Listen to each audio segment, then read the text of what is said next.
In the shadows of the Cherokee National Forest, 5 escaped convicts believe they've found the perfect hostage, a pregnant Cherokee woman caught alone on a mountain trail. What they don't realize is that Sarah Blackhawk comes from a lineage of elite tribal hunters, trained since childhood in the deadly arts of tracking and survival. As night falls across the ancient woods, their safe haven becomes her hunting ground. These men are about to discover they haven't taken a hostage. They've awakened a predator. Before we jump back in, tell us where you're tuning in from. And if this story touches you, make sure you're subscribed, because tomorrow I've saved something extra special for you. Mist clung to the ancient oaks as Sarah Blackhawk moved silently through the forest, her feet finding purchase on the damp earth with practiced precision. At 7 months pregnant, her center of gravity had shifted, but she'd adapted her movements, just as her grandmother had taught her 20 years ago. The morning ritual of tracking was more than just tradition. It was her connection to centuries of Cherokee warriors who had protected these lands. Her hand instinctively rested on her swollen belly as she crouched to examine a set of fresh tracks in the mud. The baby kicked, as if sensing her focus, and a slight smile crossed her face. "You feel it too, little one," she whispered in Cherokee. "The forest speaks to us both." The tracks told a story she didn't like. 5 sets of prints, too deep for experienced woodsmen, moving erratically through her ancestral hunting grounds. These weren't hunters or hikers. They were running from something. Her grandmother's voice echoed in her memory. "The forest reveals all truths to those who know how to listen." Sarah closed her eyes, letting her other senses paint a picture of her surroundings. The birds had gone quiet in the western sector, a sure sign of intruders. The morning dew carried the faint scent of cigarette smoke. Store-bought, not ceremonial. Tobacco. Whoever these men were, they didn't belong here. Memories of her training flowed through her mind. She was 12 when her grandmother first took her into these woods blindfolded, teaching her to navigate by sound and touch alone. At 15, she learned to move so silently that she could stalk a deer close enough to touch its fur. By 18, she had earned her place among the shadow hunters, the elite protectors of her clan. Her pregnancy hadn't weakened her, it had sharpened her instincts. Every sense was heightened, her connection to the land stronger than ever. The old stories told of pregnant hunters being the most dangerous, their fierce maternal instincts making them unstoppable. Sarah had always understood this intellectually, but now she felt it in her bones. Rising slowly, she retrieved a small bundle of herbs from her pouch and crushed them between her fingers, letting the wind carry their scent. It was an ancient tracking technique, one that would tell her if anyone was watching. The forest responded with its secret language, a subtle shift in the wind, a distant crow's call, the way the morning light filtered through the canopy. She was alone, but the intruders weren't far. A helicopter's distant thrum broke the morning silence. Search parties would be combing the area soon. Sarah had heard the news on her small radio before heading out. 5 dangerous prisoners had escaped from the maximum security facility 50 miles north. Her jaw tightened. These men had brought their violence to sacred land. Her grandmother's final lesson came back to her. Our role is not just to hunt, child. We are the balance. When darkness enters our forest, we must restore the light. Sarah had taken that responsibility seriously every day since, earning a reputation among her people as one of the most skilled shadow hunters of her generation. The baby kicked again, stronger this time. Sarah smiled, running her hand along her belly. "You're right, little warrior. It's time to protect our home." She moved through the forest like a ghost, her black hair blending with the shadows, her footsteps silent on the forest floor. The hunting ground was waking up, and Sarah Blackhawk was on the trail. The morning mist began to lift, revealing the ancient mountains that had sheltered her people for generations. These peaks held countless stories of Cherokee warriors who had defended their lands against those who would defile them. Now it was her turn to add another chapter to that legacy. Not even pregnancy would stop her from fulfilling her duty as a shadow hunter. She paused at a ridge overlooking a deep valley, her keen eyes scanning the terrain. The forest would guide her to these men, and when it did, they would learn what every enemy of her people had learned before them. In these mountains, the hunters often become the hunted. 48 hours earlier, Marcus Kane had watched the prison guard's predictable routine for the last time. 6 years of observation had led to this moment. The guard, Peterson, always checked the cells in the same order, always paused at the same spots, always took exactly 7 minutes to complete his rounds. Tonight those habits would be his downfall. Now, Kane whispered to his cellmate Ray Martinez as Peterson passed their cell. Ray doubled over, clutching his stomach and letting out an agonized groan that would have convinced a Broadway critic. Peterson hesitated, then moved closer to the bars. It was all Kane needed. The makeshift blade, fashioned from a sharpened cafeteria tray, found its mark with practiced precision. As Peterson slumped against the bars, Kane reached through and retrieved the guard's keys with practiced efficiency. No hesitation, no remorse, just like the job that had landed him in here. Within minutes, Kane had assembled his chosen crew. Ray Martinez, the former car thief whose acting had just proved invaluable. Tommy Chen, the tech expert who had memorized the prison's entire electrical layout. James Beast Wilson, 300 pounds of pure muscle and rage. And finally, Lucas Rhodes, the youngest of the group in for armed robbery, nervous but desperate enough to follow Kane's lead. "Remember," Kane whispered as they moved through the shadows of the prison corridors. "We've got 15 minutes before the next guard rotation. Stay close, stay quiet, and don't get creative." His cold blue eyes fixed on each man in turn. They all knew his reputation, the ex-military contractor whose private security work had turned to murder for hire. A man who had eliminated problems for some of the most dangerous people in the country. Tommy worked his magic on the electrical panel, creating a cascading power failure that plunged the prison into darkness, sector by sector. In the confusion, they moved like shadows through the facility. Kane's military training showed in every calculated step, every precise movement. This wasn't just an escape.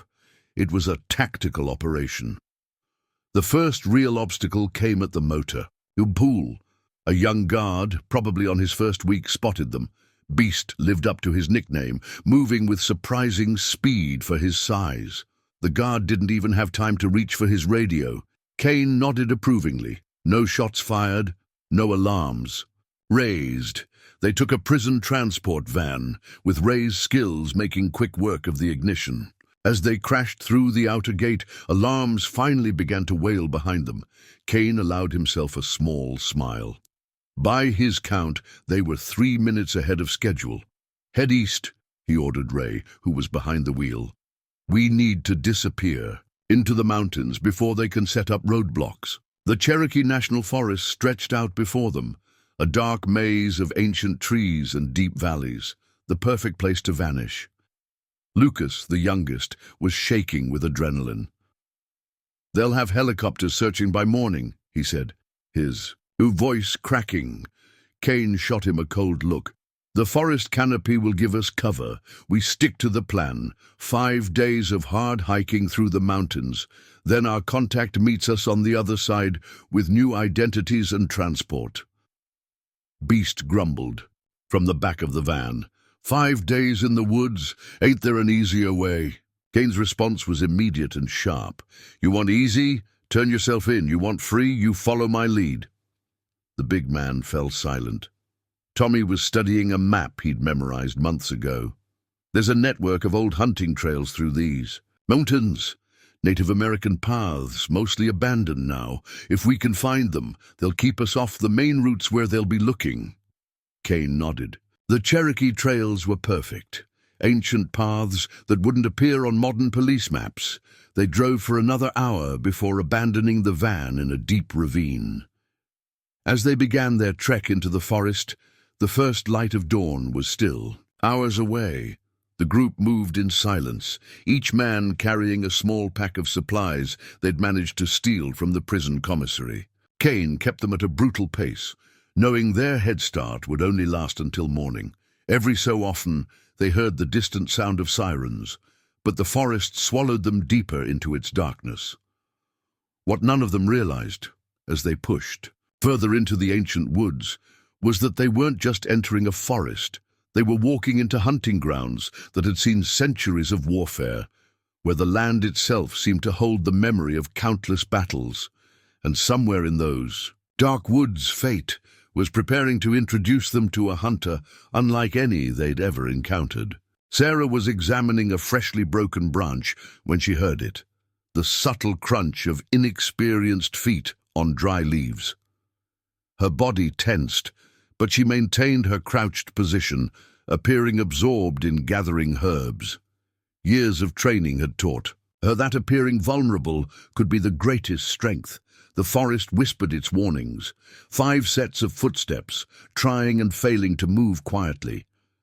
The way they spread out spoke of military training. At least one of them knew what they were doing, but the others were clumsy, tired, desperate. She could smell their fear mixed with sweat and blood. "Don't move." The voice was cold, controlled. Military, she assessed, the owner of the disciplined footsteps. Sarah slowly raised her hands, keeping them visible as she felt the presence of armed men surrounding her. She turned her head slightly, taking in their positions without seeming to study them. Kane watched the pregnant Cherokee woman with calculated eyes. She was too calm. Most people would be panicking, but her breathing was steady, her movements deliberate. Something about her stillness reminded him of predators he'd encountered in combat zones. "Please," Sarah said, her voice trembling perfectly. "My baby."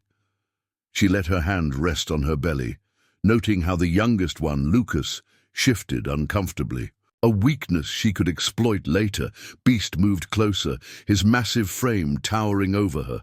"Shut up, you're coming with us." "She'll slow us down," Tommy argued, his eyes darting nervously between the trees. "Oh, we need to move fast." Kane shook his head. "She's our insurance. Local woman, pregnant. If we run into trouble, she's our ticket out."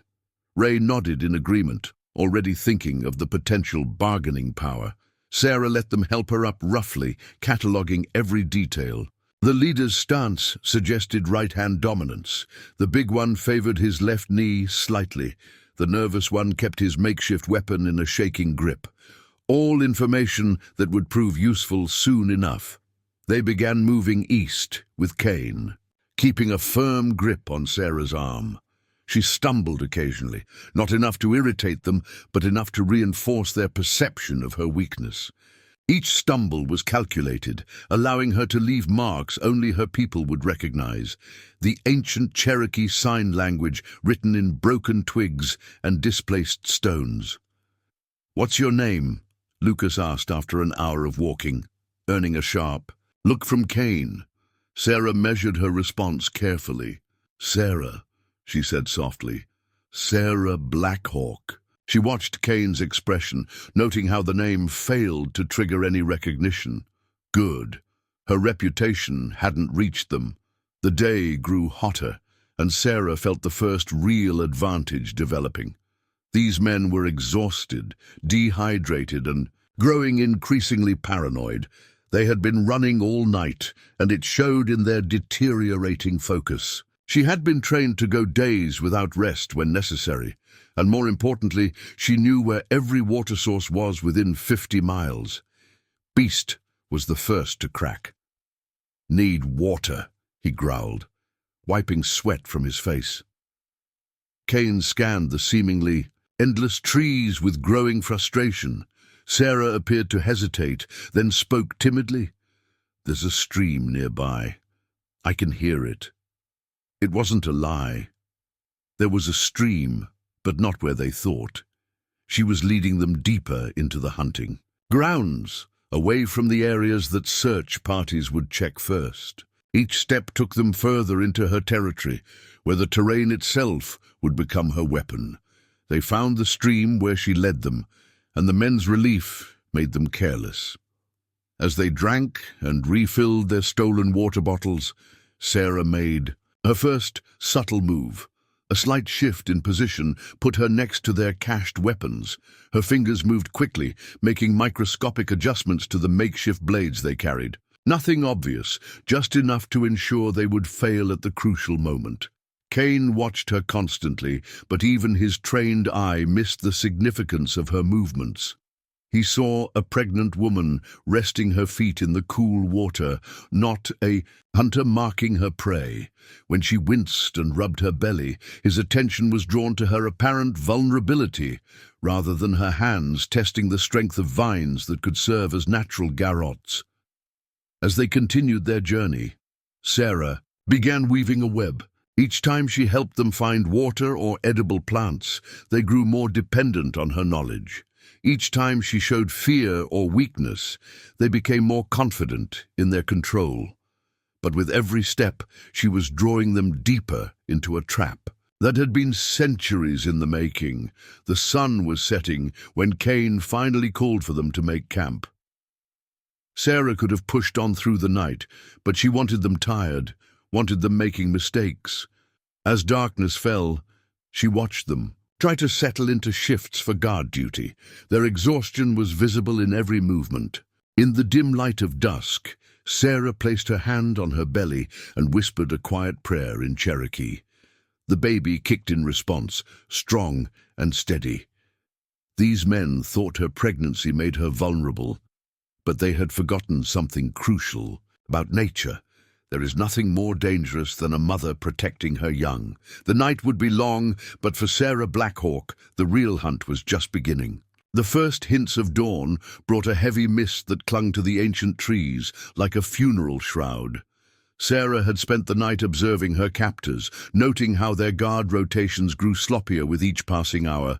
Even Kane, with his military discipline, couldn't hide the exhaustion in his movements. She waited until Ray and Tommy were arguing in whispers about their direction before making her first subtle move.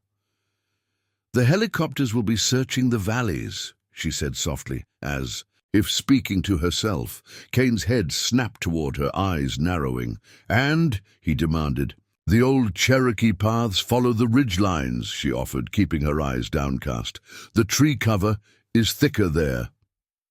She watched Kane process this information, seeing the exact moment he convinced himself it was his own idea to change their route. Beast stumbled on the steeper terrain, his massive frame working against him on the narrow ridge paths. Sarah noticed how the others were growing increasingly irritated with his heavy breathing and clumsy movements. Division within the group. Another weapon she could use. Lucas kept glancing at her belly with undisguised guilt. She had caught him trying to secretly share his water with her earlier, earning a harsh rebuke from Kane. The young man's humanity would be his weakness, but it might also make him hesitate at a crucial moment. Sarah filed this information away, like a hunter noting the pattern of deer tracks. The forest was working with her now, its familiar paths becoming treacherous ground for her captors. Sharp rocks, hidden beneath innocent-looking leaves, caused twisted ankles. Thorny vines that she easily avoided left scratches on exposed skin. Every step drained more of their strength, while Sarah moved with practiced ease despite her pregnancy. Kane noticed. She saw it in the way he studied her movements, the growing suspicion in his eyes. But by then, it was already too late. They were deep in her hunting grounds, and the forest had accepted her offering of prey. Midday brought suffocating humidity that seemed to drain what little energy the escaped convicts had left. Sarah had been subtly leading them through the densest parts of the forest, where the air hung thick and still. She watched as Tommy wiped his glasses for the 100th time, his movements becoming jittery with exhaustion. "We need another rest," Beast wheezed, his massive frame leaning against a tree. The bark quietly crackled under his weight. Sarah had led them through a grove of dead trees, their sturdy appearance masking rotted cores. One good storm would bring them down. Kane glared at his failing crew but couldn't deny their need. "And for rest." 10 minutes, he barked. "Ray, check the perimeter. Lucas, you're on watch." Sarah sank to the ground with deliberate heaviness, one hand on her belly while scanning the canopy above. The storm clouds were gathering exactly as she'd expected. While the men were distracted with their tasks, she began her work. A few gentle movements of her feet cleared away dead leaves, exposing the dark, rich soil beneath, soil that would turn to treacherous mud within hours. Her fingers found a patch of innocent-looking plants. To untrained eyes, they appeared harmless, but Sarah knew they were poison oak. She carefully arranged her discarded water bottle nearby, knowing someone would soon retrieve it. Lucas paced nearby, his young face etched with concern.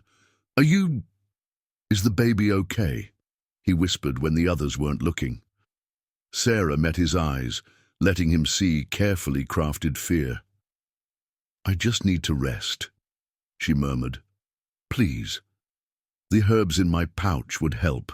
She watched his internal struggle, saw him glance at her confiscated medicine bag hanging from Kane's belt. The growing wind carried the scent of rain, and Sarah smiled inwardly. The forest was about to become her strongest ally.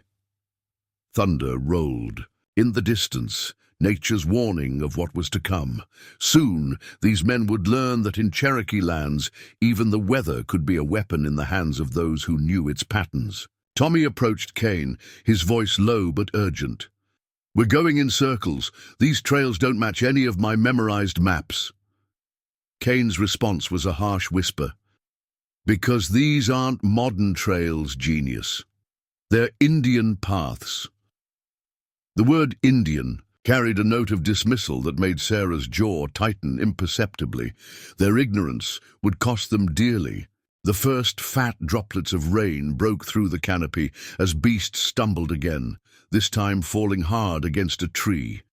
His hand, reaching out to break his fall, brushed against the poison oak Sarah had noted earlier. She counted silently. Within hours, the irritation would begin. "We need shelter," Ray called out, pulling his prison jacket over his head as the rain intensified. The wind was picking up, whistling through the trees with an almost human sound.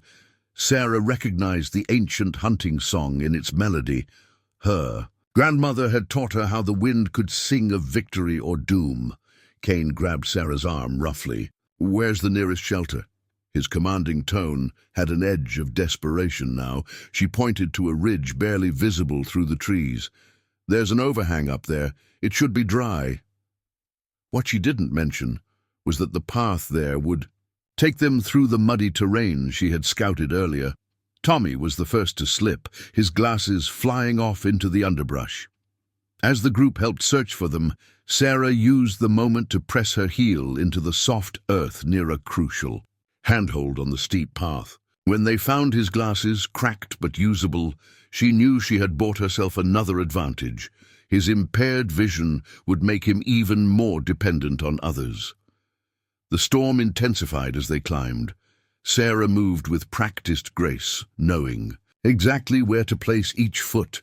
Behind her, the men struggled increasingly. Beast's breathing had become labored, and she could hear him scratching at his arms, where the poison oak was beginning to take effect. Lucas tried to help her over a particularly steep section, but Kane pulled him back. "She managed fine before. You helped. Keep moving." Sarah noted the growing tension between them. Kane's paranoia was building. He was starting to sense that something wasn't right, but he couldn't piece it together through his exhaustion. Lightning split the sky, illuminating the ridge above them. In that brief, brilliant moment, Sarah caught glimpses of her ancestors in the shadows between trees. This was their land, their strength flowing through her veins. The baby kicked vigorously, as if sensing her connection to this ancient power. Ray cursed as he lost his footing, sliding several feet down the muddy slope. The maps he'd been carrying fell from his pocket, dissolving in the rain before he could grab them. Sarah watched Kane's face twist with frustrated rage. Without those maps, they were now completely dependent on her knowledge of the terrain. The overhang, when they finally reached it, offered minimal protection from the storm. The men huddled beneath it, their bodies shaking from cold and exhaustion. Sarah positioned herself where she could watch them all, while appearing to seek warmth in the corner. The tight space forced them to cluster together, but she could see how they maintained subtle distances from each other. Trust was eroding as quickly as the path behind them. Beast's increasingly frequent scratching had not gone unnoticed. "What's wrong with you?" Kane demanded, eyeing the big man's reddening skin with suspicion. "Just some plants," Beast growled back, but Sarah could see the pain and worry in his eyes. He had no way of knowing that the water running down his arms from the rain was only making the poison oak's effects worse. The storm showed no signs of letting up as darkness began to fall. Sarah knew what was coming. These mountains had their own weather patterns, their own rhythms. This storm would last through the night, sapping her captor's strength and resolve. More importantly, it would wash away any traces of their passage, making it impossible for them to retrace their steps. The wind continued its mournful song through the trees, and Sarah silently added her own prayer to its melody. By the time this storm cleared, the real hunt would begin. These men had no idea that their shelter was actually a trap. The overhang's position would force them to take an even more treacherous path when morning came. Nature itself was conspiring with its daughter, and Sarah Blackhawk was ready to show these intruders why her people had survived in these mountains for countless generations. Dawn broke over the mountains, revealing the storm's aftermath. The overhang had kept them relatively dry, but Beast's condition had deteriorated throughout the night. His skin was an angry red, swollen with blisters that had spread well beyond. His arms, the poison oak's oils, mixed with rain and sweat, had found their way to his face and neck. "I can't see right," Beast growled, his eyes nearly swollen shut. "Something's wrong." Sarah watched as Kane examined him with growing concern. She knew what they didn't, that Beast had rubbed his eyes during the night, transferring the urushiol oil directly to them. "I have medicine," Sarah offered quietly. "In my pouch. It will help with the swelling." She saw Kane's internal struggle, his need to maintain control warring with the reality of Beast's deteriorating condition. Finally, he yanked her medicine bag from his belt and thrust it at her.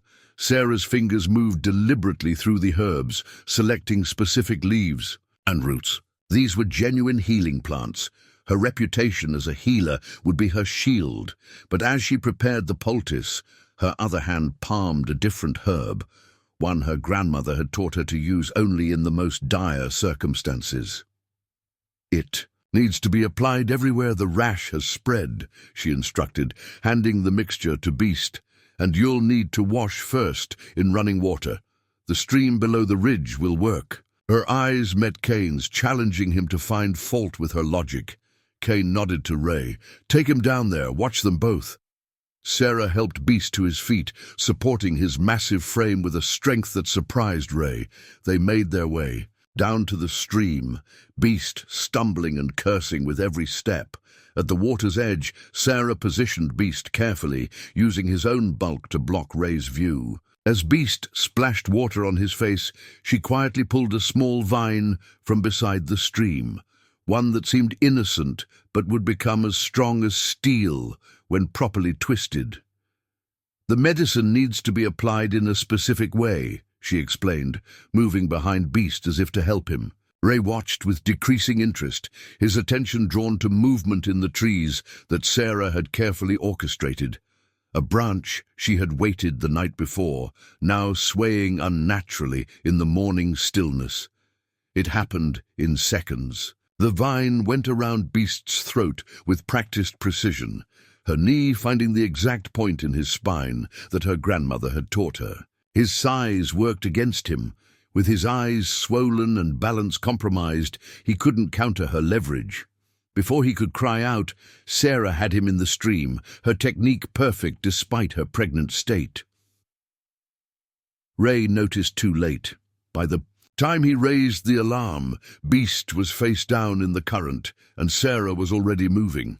The weighted branch she had prepared swung down at the perfect angle, catching Ray in the temple. He crumpled without a sound. Sarah acted quickly, dragging Ray's unconscious form to the stream's edge. When the others arrived, they would find two bodies. One clearly drowned after an apparent seizure from his allergic reaction, the other seeming to have hit his head trying to help his friend.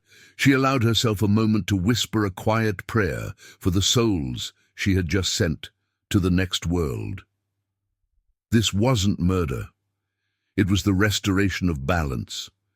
These men had brought violence to sacred land, and the land had answered through her. Making her way back up the ridge, Sarah let exhaustion and fear show on her face. She had prepared her story carefully. "They're dead," she would sob. "Beast fell in. Ray tried to save him." The tremor in her voice would be real, not from fear, but from the effort of her execution. As she heard Kane's shouts from above, Sarah's hand moved to her belly. The baby was quiet now, as if understanding the gravity of what had just occurred. "Your mother is a warrior," she whispered in Cherokee, "and we are far from finished." Kane stared at the two bodies by the stream, his military training warring with growing uncertainty. Sarah watched his eyes trace the scene, looking for inconsistencies but finding none. She had arranged everything perfectly. Beast's allergic reaction, the signs of his panic, Ray's failed rescue attempt, natural causes and tragic accident. Tommy couldn't stop shaking. "We're cursed," he muttered, backing away from the stream. "These woods, they're wrong." His glasses, still cracked from yesterday's fall, reflected the morning light in broken patterns. Lucas stood apart from the others, his young face pale with shock. "We need to move," Kane ordered, but his voice lacked its previous authority. Sarah could sense his control slipping. The forest was working its magic on their minds, making them see threats in every shadow. She had learned long ago that fear was the hunter's greatest ally. They left the bodies where they lay. Sarah knew the forest would take care of its own, and the evidence of her work would be gone within days. As they climbed back to higher ground, she began her next phase of psychological warfare. A twig snap here, a rustling there, small sounds that her remaining captors couldn't quite place. She had scattered dried leaves in specific patterns, creating paths that seemed to indicate multiple pursuers moving parallel to their route. Each noise made Tommy jump, his paranoia growing by the minute. "There's someone out there," Tommy insisted, his voice cracking. Kane silenced him with a harsh gesture, but Sarah saw the doubt in his eyes. The forest was vast, and now they had no map, no guide except their increasingly unstable hostage. Sarah stumbled deliberately, letting out a small cry of pain. Lucas immediately moved to help her, earning another sharp look from Kane. "She's pregnant," Lucas protested. "We can't just—" Kane cut him off. "She's surviving better than Beast did. Ever wonder why?" The seed of suspicion was planted. Sarah watched it take root in Kane's mind as they moved through the afternoon. She had positioned herself perfectly, appearing vulnerable while becoming increasingly indispensable. They needed her knowledge to survive, yet every hour made Kane more certain that she was somehow responsible for their misfortune. Tommy was the next to show weakness. The poison oak was spreading through the group, though none as severely as Beast had suffered. Sarah had made sure of that, enough to distract them, not enough to incapacitate. When Tommy started scratching his arms raw, she knew he was ready. "I know where to find the herbs that helped Beast," she offered innocently. "Before he—" She let the sentence hang, heavy with implication. Tommy looked at her with desperate hope, while Kane's eyes narrowed with suspicion. "You're not going anywhere." "Alone with her," Kane declared. But Sarah had counted on his paranoia. The more he tried to control the situation, the more it would slip through his fingers, like trying to hold water in a clenched fist. The forest grew denser as they moved upward, the trees pressing closer. Sarah had led them into one of the oldest parts of her hunting grounds, where the canopy blocked most of the light. Here, every shadow held secrets, and every path led deeper into her trap. Tommy's scratching became frenzied as the day wore on. The poison oak, combined with his growing paranoia, was making him dangerous. Sarah knew it wouldn't be long before he broke. When he did, she would be ready. The forest had taught her patience, and like the ancient trees around them, she could wait for the perfect moment to strike. Dusk brought a thick fog that crept through the trees, like ghostly fingers. Sarah had led them to a part of the forest where the mist never fully lifted, a place her grandmother called the Spirit Grounds. Here, the ancient trees grew in twisted shapes, their branches reaching out like gnarled hands in the growing darkness. Tommy's condition had deteriorated beyond just physical discomfort. The poison oak had spread to his neck, but it was his mind that was truly inflamed. Every shadow made him twitch. Every sound caused his head to snap around violently. His cracked glasses created distorted images in the fog, feeding his paranoia. "We're being followed," he whispered for the 10th time, scratching his arms until they bled. "They're all around us." Kane ignored him, but Sarah noticed how the hardened military man's hand tightened on his makeshift weapon every time the wind moved through the trees. Sarah began humming softly, an ancient Cherokee hunting song that her grandmother had taught her. The melody seemed to come from everywhere and nowhere, carried by the fog and echoed by the hollow trees. When Kane ordered her to stop, she appeared to comply, but the forest had caught the tune. The wind continued it, creating an eerie harmony that set the men's nerves on edge. "What was that song?" Lucas asked, his voice barely a whisper. Sarah met his eyes, letting him see a glimpse of something ancient and predatory behind her gentle demeanor. "A lullaby," she said softly, "for the baby." Her hand caressed her belly, and the gesture made Lucas look away, ashamed. Tommy's breaking point came as night fell completely. The fog had thickened, reducing visibility to arm's length. Sarah had guided them to a grove where the trees grew so close together that the men had to walk single file. She knew what the darkness would reveal here, phosphorescent fungi that made the twisted trunks glow with a pale, ghostly light. When Tommy saw the first glowing tree, he screamed. The sound echoed through the forest, startling a flock of ravens into flight. Their wings beat the fog into swirling patterns as Tommy backed away from the luminescent bark, his eyes wild behind his broken glasses. "They're here!" he shrieked, swinging his weapon at imaginary attackers. "The spirits, Beast and Ray, they're coming for us." Kane tried to grab him, but Tommy was beyond reason. He broke away from the group, crashing through the underbrush. Sarah moved like a shadow, her pregnant form somehow flowing through spaces that seemed too narrow for escape. She knew where Tommy was running, straight toward the ravine she had been steering them toward all day. His panicked flight would take him right to the edge. Kane and Lucas pursued him, but in the fog and darkness they quickly lost their way. Sarah could hear them calling out, their voices becoming more desperate as they realized they had become separated. She stayed close to Kane and Lucas, letting Tommy's fate play out on its own. The scream that echoed through the forest moments later told them all they needed to know. It was cut short by a sickening crack, followed by a silence that seemed to swallow the world. Sarah led Kane and Lucas to the ravine's edge, where they could barely make out Tommy's broken form on the rocks below. "The fog," Sarah explained, her voice trembling perfectly. He must have lost his way. But she saw in Kane's eyes that he no longer believed in accidents. 3 of his men were dead, and his hostage seemed to be the only one who could navigate this cursed forest. Lucas vomited into the undergrowth, the sound harsh in the unnatural quiet that had fallen.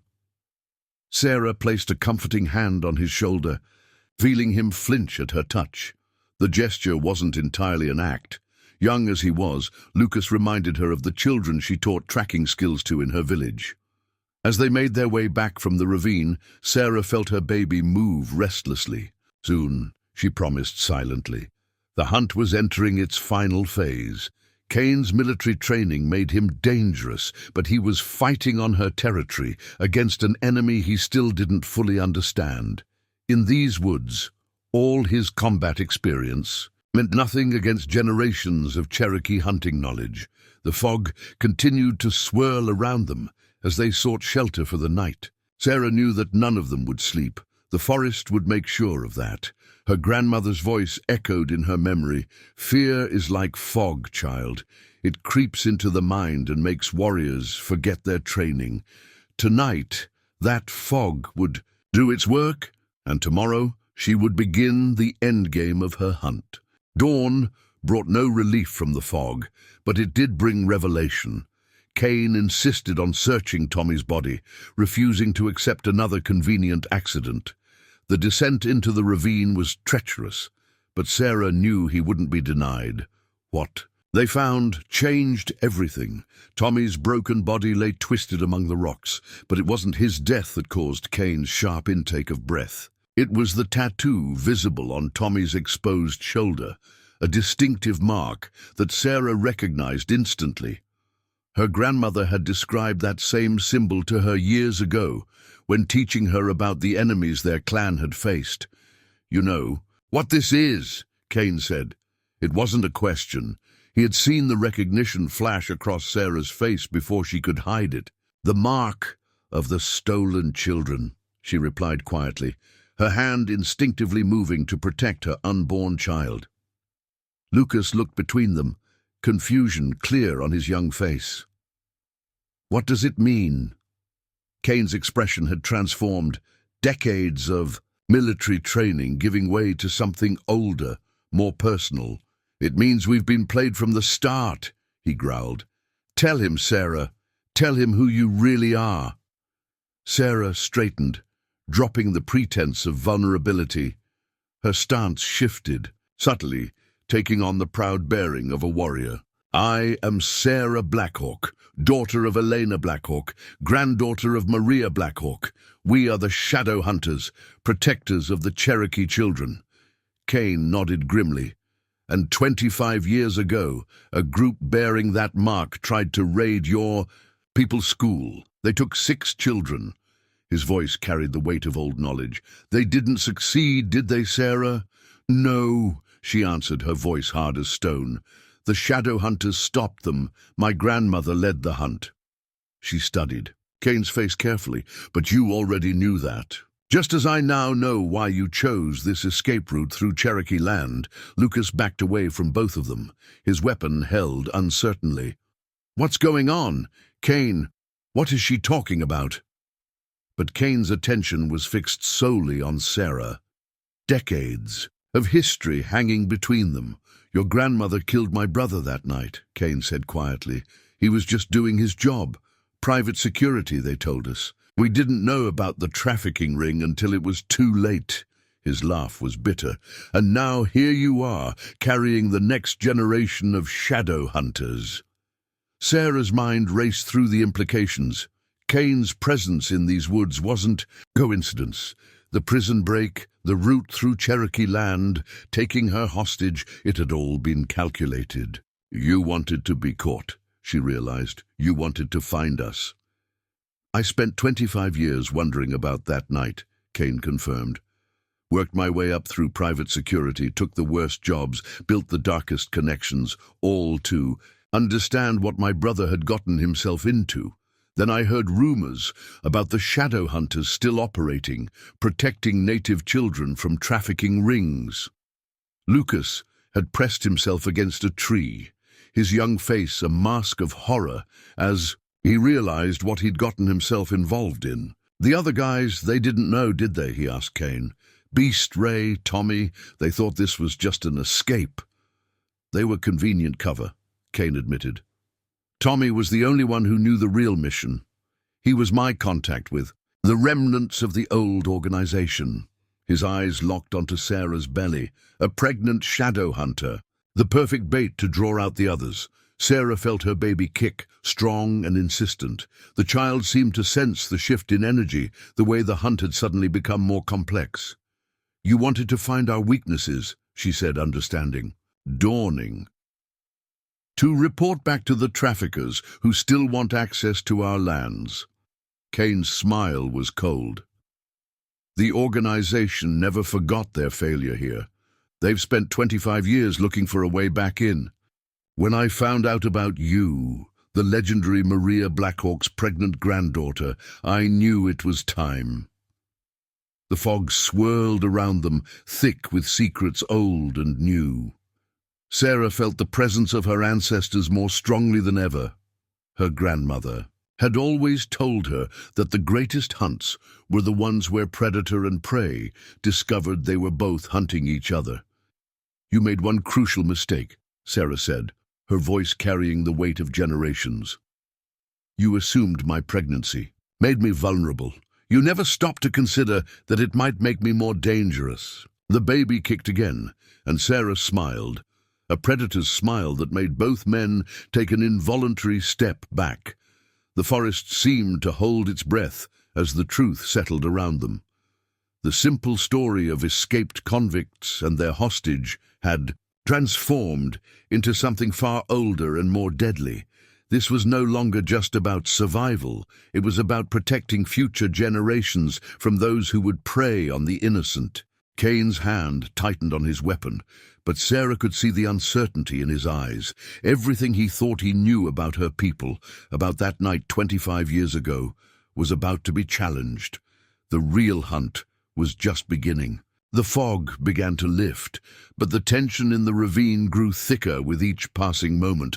Lucas had his back pressed against the rock wall, his weapon forgotten at his feet as he processed the horrifying truth about his role in Kane's scheme.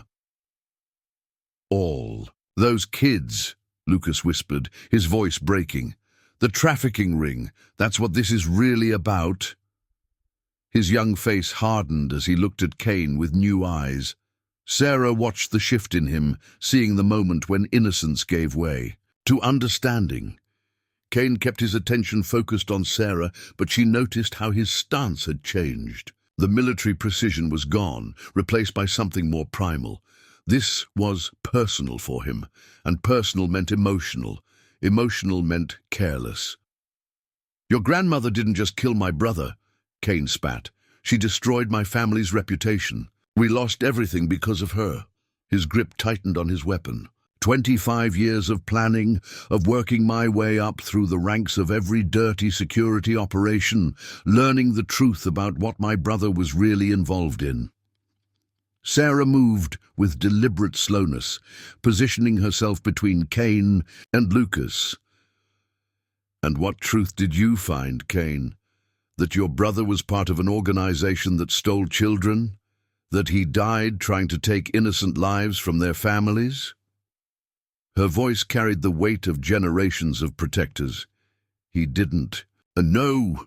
Kane's composure cracked. He was just doing his job, private security for what he thought was a legitimate operation. By the time I figured out what was really happening, it was too late to save him.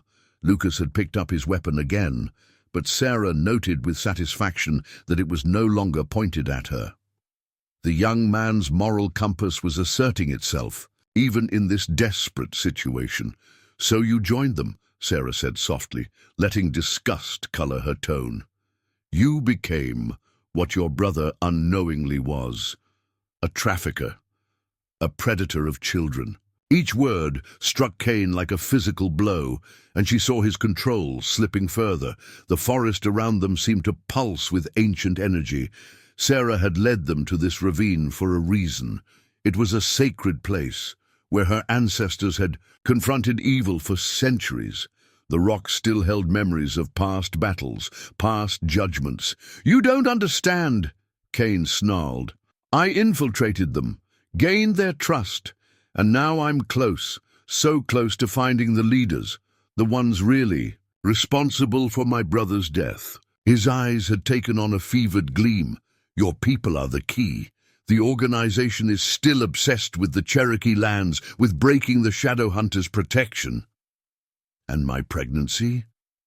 My baby?" Sarah's hand rested on her belly, feeling her child's strong kicks. "Was that just another opportunity for you?" The contempt in her voice made Kane flinch. Lucas had begun moving slowly, instinctively positioning himself on Sarah's side of the ravine. The choice was being made without words, good separating itself from evil, light from darkness, protector from predator. "Your grandmother's watching us right now, isn't she?" Kane's eyes darted around the ravine. "Through the eyes of your spirits, your precious forest." His laugh was harsh, bordering on hysterical. "She'll see everything. See how I finally finished. What my brother started." Sarah felt the shift in the air, the way the forest itself seemed to recoil from Kane's words. This was the breaking point, the moment when all pretenses fell away and the true nature of their conflict emerged in all its ancient primal clarity. "You're right about one thing," Sarah said, her voice carrying the power of her lineage. "She is watching. They all are. The shadow hunters of every generation, and they've seen enough." The baby kicked again, strong and sure, as if adding its own judgment to her words. The climb out of the ravine became a deadly dance. Sarah moved with fluid grace, each step calculated not just for her own safety, but to guide her opponents exactly where she wanted them. Kane followed, his movements sharp and aggressive, while Lucas brought up the rear, his loyalties now clearly divided. "Your grandmother taught you well," Kane called up to her, his voice echoing off the rock walls. "The way you took out Beast and Ray, that was her technique, wasn't it? Making death look natural?" There was admiration in his tone, twisted with bitterness. Sarah didn't respond, but her mind flickered to her grandmother's lessons. "The best hunter leaves no trace of the hunt," she had taught. "Let nature take the credit for your kills." The memory strengthened her resolve. A loose rock shifted under Kane's foot, not by accident. Sarah had disturbed it precisely on her way up, knowing his heavier frame would trigger the cascade. As he stumbled, Lucas instinctively reached to help him, then pulled back, remembering whose side he had chosen. "He's just using you, Lucas," Sarah said softly, timing her words with Kane's recovery. "Like he used the others, like his organization, uses everyone." She felt the young man's conflict, saw how Kane tensed at her intervention. The forest had grown darker, though it was barely afternoon. Storm clouds gathered overhead, responding to the ancient energy building in these sacred hunting grounds. Sarah's grandmother had taught her that the land itself could sense coming violence. "Tell him about the children, Kane," Sarah pressed, her voice carrying clearly despite the rising wind. "Tell him about the ones your organization still hunts, the families you've destroyed." Each word was a carefully placed arrow designed to splinter Kane's remaining control. Kane's response was explosive. He lunged up the slope, military training forgotten in his rage. But Sarah had anticipated this, had planned for it. Her foot found the hidden root she had noted earlier, sending a shower of loose earth into his face. Lucas used the moment to put more distance between himself and Kane, scrambling up to a higher ledge. The choice had been made. Now he just had to survive it. "Your brother died because he chose the wrong side of this fight," Sarah called down to Kane as he wiped dirt from his eyes. "Just like Beast Ray and Tommy died because you led them here for your revenge fantasy." The baby kicked strongly, adding emphasis to her words. Thunder rolled overhead, and the first drops of rain began to fall. Sarah smiled. The weather was perfect for what was to come. Her grandmother had taught her how to use rain to her advantage, how it could mask movement and muffle sound. "You think you know everything about that night?" Kane snarled, regaining his footing. "About my brother, about the organization." But you don't know what they're really capable of. What I'm capable of." His eyes had taken on a dangerous gleam. Sarah reached the top of the ravine first, helping Lucas up with a strength that surprised him. Cain followed moments later, but she had already positioned herself perfectly. The ancient oaks loomed around them, their branches swaying in the strengthening wind. "I know exactly what you're capable of," Sarah replied, her voice carrying the weight of generations. "The question is, do you know what I'm capable of?" She let her hand rest on her belly, feeling her child's strong movements. "What we're capable of." The rain began to fall harder as they faced each other in the gathering gloom. Sarah could feel the forest's energy building, the way it had on the night her grandmother had confronted Cain's brother. History was about to repeat itself, but this time the stakes were even higher. Lightning split the sky, illuminating their faces in stark relief. In that brief, brilliant moment, Sarah saw something flicker in Cain's eyes. A recognition, perhaps, of just how badly he had underestimated her, just as his brother had underestimated her grandmother all those years ago. The hunt was entering its final phase, and Sarah Blackhawk was ready. The child within her seemed to sense it too, moving with the same purposeful energy that flowed through her veins. The time for secrets and subtle manipulation was over. Now it was time for the shadow hunter to show her true nature. The rain fell in sheets now, turning the forest floor into treacherous ground. Lightning illuminated the ancient oaks in strobing flashes, their branches casting writhing shadows that seemed to dance with primitive energy. Sarah moved like a ghost between the trees, her pregnant form somehow more graceful in the chaos of the storm. Cain had lost sight of her twice already, each time finding her exactly where she wanted to be found. His military training told him he was being played, herded like prey, but his burning need for revenge drove him forward. Lucas had disappeared into the darkness, but Sarah knew exactly where the young man had hidden himself. "You can't run forever," Cain shouted over the storm's fury. "Not in your condition."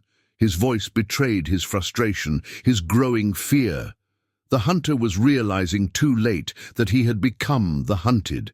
Sarah's voice seemed to come from everywhere at once, an old Cherokee trick her grandmother had perfected. "Who's running, Cain?" The words floated through the rain like smoke. "I'm exactly where I need to be." Another flash of lightning revealed her standing 20 feet away, one hand resting protectively over her unborn child. Cain raised his makeshift weapon, but she was gone before the thunder could roll. The darkness swallowed her whole. "Your brother made the same mistake," Sarah called out, her voice moving through the trees. "He thought he had cornered my grandmother, thought she was trapped." A branch cracked somewhere to Cain's left, drawing his attention. "But in these woods, we're never trapped." Cain spun, trying to track her movement, but the rain masked her footsteps and the wind covered any sound of her passage. His trained eyes caught glimpses, a shadow here, a movement there, but nothing he could target. "You're just like him," Sarah continued, her voice carrying something ancient and terrible. "So focused on revenge that you can't see what's right in front of you." She appeared briefly in a gap between trees, then melted away again. "You're surrounded by sacred land, ancient power, and all you can think about is your petty vendetta." The baby kicked strongly, and Sarah smiled in the darkness. Her child was part of this hunt too, its energy flowing with hers, connected to the forest in ways Cain could never understand. This was what her grandmother had meant about pregnant hunters being the most dangerous. They fought with the strength of generations past and future.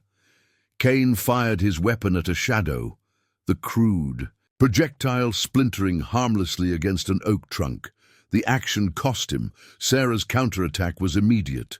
A vine he hadn't seen snapped up around his ankle, sending him sprawling into the mud. By the time he regained his feet, he had lost all sense of direction. "How many children would have suffered if you'd succeeded?" Sarah's voice was closer now, heavy with judgment. "How many families would your organization have destroyed?" Another lightning flash silhouetted her against an ancient tree, her pregnant profile a stark reminder of what he was really fighting against. Kane lunged for her, but she was gone again, leaving him grasping at empty air. His foot slipped on the wet ground, and he felt something snap in his ankle. The injury wasn't severe, but in this deadly game of cat and mouse, any weakness could be fatal. "They're watching us, you know," Sarah said, and now her voice carried a hint of pity. "The spirits of all those who fought this battle before, my grandmother, your brother." She appeared on a ridge above him, the storm raging behind her.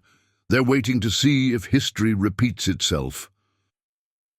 The rain intensified, and Kane felt the last threads of his control starting to unravel. Every shadow held a threat. Every sound promised violence. The forest itself seemed to be closing in around him, branches reaching like hungry fingers through the darkness. Sarah moved through it all like a spirit herself, one with the storm and the ancient woods. Her grandmother's final lesson echoed in her mind. The greatest power of the shadow hunters isn't in our weapons or our skills. It's in our connection to the land, to our ancestors, to the children we protect. The hunt was reaching its crescendo, and Sarah could feel the forest's approval in every raindrop, every gust of wind. Kane had brought his darkness to sacred ground, threatening not just her, but every future generation she represented. Now, like his brother before him, he would learn why the shadow hunters had protected these lands for centuries. A massive thunderclap shook the forest as Sarah emerged from the shadows for the final confrontation. Kane had stumbled into exactly the place she had been herding him, a sacred clearing where her grandmother had made her final stand against. His brother decades ago recognized this place? Sarah's voice cut through the storm. She stood at the clearing's edge, no longer hiding. Her black hair whipped in the wind, and her eyes held the accumulated power of generations of shadow hunters. "Your brother died right where you're standing." Kane's composure cracked completely. He charged at her with blind rage, but Sarah moved with liquid grace. Her pregnancy didn't hinder her. If anything, it made her movements more precise, more purposeful. Every step was calculated, every dodge perfectly timed. "She gave him a choice," Sarah continued, evading Kane's wild attacks, "just like I'm giving you one now." Her hand touched a tree trunk briefly, and suddenly a hidden vine snapped up, wrapping around Kane's weapon arm. He tore free, but not before she had disappeared again. Lucas watched from his concealed position, witnessing the deadly dance unfold. Sarah had positioned him perfectly, close enough to see justice done, far enough to be safe from Kane's desperate violence. He understood now that this was more than just survival, it was judgment. "The children you help traffic," Sarah's voice echoed from the darkness. "They're not just numbers, they're sons and daughters, brothers and sisters." She appeared behind Kane, then melted away as he spun to face her. "They're the future you're trying to destroy." Kane's laugh was unhinged. "You think you're so different. Your people take children too, raise them to be killers like you, like your grandmother." He slashed at another shadow, finding only air. "At least we're honest about what we do." Baby kicked hard, and Sarah channeled its energy into her next move. She emerged from behind an ancient oak, her movements fluid despite her pregnant form. "We protect our children," she corrected. "We teach them to defend themselves and others. You steal them, sell them, destroy them." Lightning split the sky, again illuminating the clearing in harsh white light.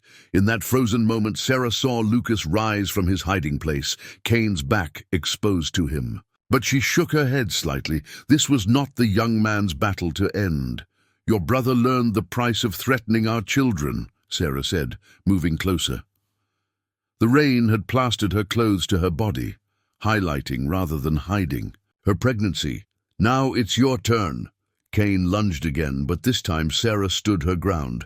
At the last possible moment, she shifted her weight, using his own momentum against him.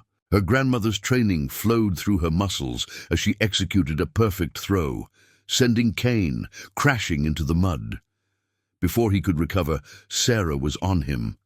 Her movements were a blur of ancient Cherokee fighting techniques adapted to use her pregnancy as a center of gravity rather than a hindrance. Each strike was precise, targeting pressure points that her grandmother had mapped out decades ago. The shadow hunters endure because we fight for something greater than ourselves, Sarah said, her voice carrying over the storm. Her hand found the exact spot on Kane's neck that would end this, the same place her grandmother had struck his brother. We fight for the future. Kane's eyes widened with recognition as her fingers pressed down. The same look his brother had worn, Sarah realized, when her grandmother had delivered the final strike. History completing its circle. Your brother died, never understanding what he was really fighting against, Sarah said softly, watching Kane's struggles weaken. But you know, don't you? You've had 25 years to learn exactly what the shadow hunters are, why we exist, what we protect. The storm reached its peak as Sarah completed the ancient hunting technique. Kane's body went limp, his eyes still open but seeing nothing. Unlike his brother's death, this one would not be disguised as an accident. This was a message to others who might threaten the children under her protection.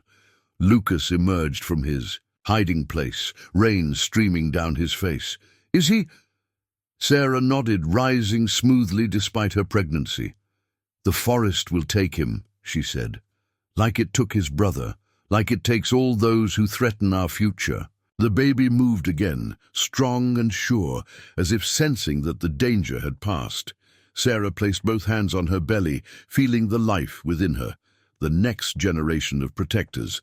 The storm began to ease, its purpose fulfilled, as the ancient woods absorbed another secret into their depths. The rain gentled to a soft mist as Sarah led Lucas away from the clearing. The forest had already begun its work, shadows moving beneath the trees to reclaim what was theirs. Sarah felt the familiar peace that came after a successful hunt, her child settling quietly within her. What happens now? Lucas asked, his young voice steady despite everything he had witnessed. The past 24 hours had aged him, transformed him from a scared convict into something else entirely. Sarah paused, studying him with eyes that had seen both death and rebirth in these ancient woods. Now you have a choice, she said softly. The same choice I give to all who witness our ways and prove worthy of trust. They reached a hidden path that even Kane hadn't noticed in his obsessive tracking. Here, the air felt different, cleaner, charged with ancient power. Sarah placed her hand on a tree trunk, marked with symbols so old they had become part of the bark. You can return to the world outside, she continued, carrying the secret of what happened here. Or, she turned to face him fully, her pregnant form somehow regal in the misty dawn light. You can learn our ways, become a protector of children rather than someone who once threatened them. Lucas looked down at his hands, hands that had once helped hold a gun during a robbery but had never harmed a child. Kane was right about one thing, he said quietly. I was looking for belonging when I joined his crew. I just chose the wrong family. Sarah smiled, seeing in him what her grandmother had always taught her to look for, the capacity for change, for growth, for redemption. The shadow hunters are more than just warriors, she explained. We are guardians of tradition, protectors of innocence. The forest seemed to approve of the conversation, the mist parting slightly to let early morning light filter through the canopy. Sarah felt her baby move again, gentle now, at peace with the choice being made. Those who threaten our children will keep coming, she said, resting one hand on her belly. The world outside these woods grows darker, more dangerous. We need allies who understand both sides, who have seen darkness but chosen light. Lucas straightened, something resolute settling into his young features. In that moment, Sarah saw what he could become. Not a shadow hunter himself, perhaps, but something equally valuable. A bridge between worlds, a watcher at the edges, an early warning system for threats to come. The choice was made in silence, sealed with nothing more than a nod. The forest had witnessed it, would remember it, just as it remembered everything that happened within its ancient bounds. The afternoon sun broke through the clouds as Sarah and Lucas approached the edge of the hunting grounds. The forest felt lighter now, cleansed by both the storm and the resolution of an ancient conflict. Search helicopters could be heard in the distance, but Sarah knew they would find only what she wanted them to find. "Your grandmother," Lucas said hesitantly, "would she have approved of sparing me?" He walked beside her now, no longer a prisoner or fugitive, but something new. A witness to ancient ways, a potential ally. Sarah's hand moved to her belly as her child stirred, as if responding to the question. "She taught me that true strength lies not just in knowing when to take a life, but in recognizing when to preserve one." The memory of her grandmother's wisdom brought warmth to her voice. "The shadow hunters endure because we understand balance." They reached a ridge overlooking the valley where everything had begun just days ago. From here, Sarah could trace the path of their journey. The stream where Beast and Ray had met their fate, the ravine that had claimed Tommy, the sacred clearing, where Cain's vendetta had finally ended. "The forest will hide what needs to be hidden," Sarah explained, watching the search patterns of the helicopters with knowing eyes. "The authorities will find enough to close their case, but the true story of these days will live only in the memory of these woods, and in those deemed worthy to carry it."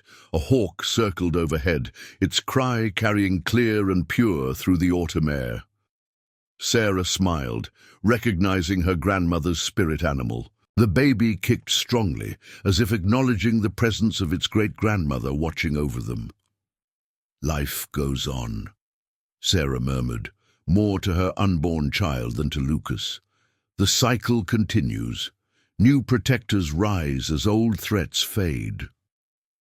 The wind carried the scent of pine and prophecy, promising that the shadow hunter's vigil would endure for generations to come. 3 months later, Sarah stood at the edge of the same forest, her newborn daughter cradled in her arms. The autumn leaves had given way to winter's first frost, but the ancient woods remained as watchful as ever. Lucas stood a respectful distance. Behind her, now dressed in the practical gear of a forest ranger, his chosen way to protect these lands. "Your grandmother would be proud," he said softly, watching as Sarah whispered Cherokee blessings to her child. The baby girl's eyes were already alert, taking in the forest with an intensity that seemed beyond her few days of life. A true shadow hunter born from a hunt that had tested her mother's strength and resolve. "She knows," Sarah replied, feeling the familiar presence in the rustling leaves. "They all do." Her daughter reached out a tiny hand toward the trees, as if greeting the ancient spirits that had protected them both during that stormy night of judgment. The forest seemed to sigh in response, branches swaying in a windless moment of recognition. The legacy would continue, Sarah knew. Her daughter would learn the old ways, would carry forward the sacred duty of the shadow hunters. And when future threats emerged from the darkness beyond these woods, she would be ready, another guardian in the eternal vigil, protecting the innocent with the wisdom and strength of generations.